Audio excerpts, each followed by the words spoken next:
Hello and welcome to Dragonfire Inc. Today's topic is abstract versus concrete language. This is something that I first heard from the author Brandon Sanderson in his online lectures.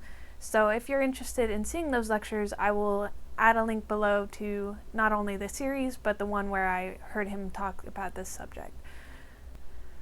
So the way we're going to talk about abstract versus concrete language is through this concept, the pyramid of abstraction. This is something that Sanderson heard from a friend of his, so I'm passing along the tradition. I think it's a good way to understand the concept and to think about it practically. This concept is commonly referred to as showing instead of telling, or show don't tell, in fiction writing. At the end of this video, I will also apply it to academic writing or essay writing in general.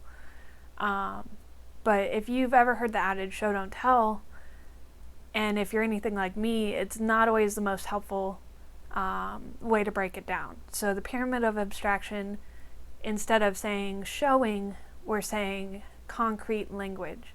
Instead of saying telling, we're saying abstract language. So once again, abstract being at the top of the pyramid and concrete being the more descriptive bottom of the pyramid. And to start off, an easy one is the concept of love. The word love is a very abstract concept. It's going to mean different things to different people. So it will end up at the top of the pyramid. A way to think about this is to imagine your audience as maybe 10 people in a room. If you say the word love to 10 different people in a room, they're all going to imagine something different. Now the question is, what about a word like dog? If you say dog to 10 people in a room, what are they thinking of? Is it all the same thing? And the answer is actually no, that dog is a really abstract word in itself, because those 10 people will either keep it in an abstract form, or if they bring it down to concrete in their minds, one may be thinking of a Chihuahua, one might be thinking of a Great Dane. They're very different images for all 10 people. So that as well will go near the top. To bring it down into concrete, we need to have more specific words. For example, puppy is a word like dog, but it also implies an age. You can see that a puppy, you would just know that they're going to have certain attributes. They're going to be smaller, probably cuter, and they're going to be wandering around and probably, tripping over themselves. Already you have a clearer picture of what's being talked about. You could do the same thing with something like husky. Husky is a specific type of dog, so that's going to be more concrete of a word than dog itself. But to really bring it down into the realm of concrete, you need to have more words. And something like this is where we would enter the realm of concrete language versus abstract.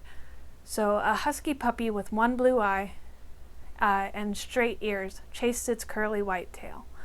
So those 10 people are going to have a pretty similar image of what's going on.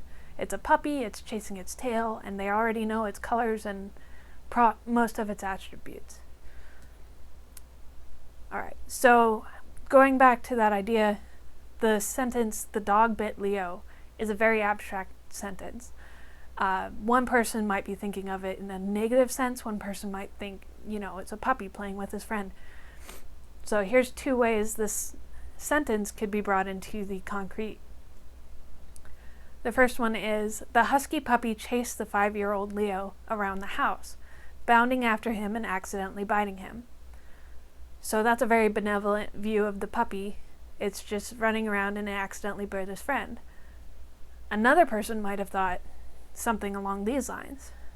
The mangy, mud-covered German Shepherd chased Leo, who had jumped the fence, barking and then biting his ankle. So in this one, you have an older version of Leo. Leo, the name, is also abstract because we don't know who this is until some words are added to show his age, to show his actions. as well as the dog. We don't know the breed until we specify. We don't know how old the dog is. We don't know if the dog is playing or if it's being aggressive. So that's how you would bring this down into concrete. In academic writing, rather than fiction, you may get the feedback back from peers or your tutors or your professors that you need to be more specific, or that you need to narrow down your thesis. And we're going to go through it. It's the same kind of concept. You're taking your language from the abstract down to the concrete. So this sentence right here, drugs are bad, is an abstract sentence. It seems clear. It almost seems like you're showing, but it's definitely what, in fiction vernacular we would call telling. Those 10 people are going to be confused on what you're talking about because it's not specific enough for them to understand. So one way if this could be turned into a full thesis would be as follows. Illegal substance abuse can have physical, mental, and life consequences. These drugs can cause problems in the immune system, heart, lungs, and brain, and can cause addiction, aggression, paranoia, impaired judgment, and loss of self-control, and may make it difficult to keep or find a job, to maintain healthy relationships with family and friends, and to function well within society. So this could be a single thesis for probably a very long paper, but it's a lot more specific. We're told what the drugs are and what the consequences are. It's not just that they're bad, because that's a value judgment. We're told how they're bad. Another way to look at this concept would be a different type of drugs, a different type of bad, as in morally wrong. Forcing pharmaceutical drugs and treatments on patients who abstain for religious reasons is morally wrong and against the law. So there you have another view of the same sentence. Both versions are taking it down into the concrete, down into specific language. So that concludes this video. I hope you found it helpful. If you're anything like me, the idea of showing versus telling isn't as helpful as the idea of abstract language versus concrete language. Nothing can be entirely concrete, as well as nothing can be entirely abstract. It's a spectrum. And the goal is to get enough to the concrete, which is most new writers' problems, that the readers will follow around and be engaged and interested in what you're writing about. Bear in mind, because it's a pyramid, that the closer you get to concrete, the more words you will likely be spending. If, however, you can use a more specific word to draw your language down into the concrete, and that it doesn't cost you extra words, it's usually a good idea to do it. So if I'm talking about a dog and I can instead say husky or puppy, that doesn't cost me any extra words, and yet my readers will have a more specific image in their mind. So 9 times out of 10, that's a good way to go, and I hope you found this video helpful, and I hope to see you again in the future.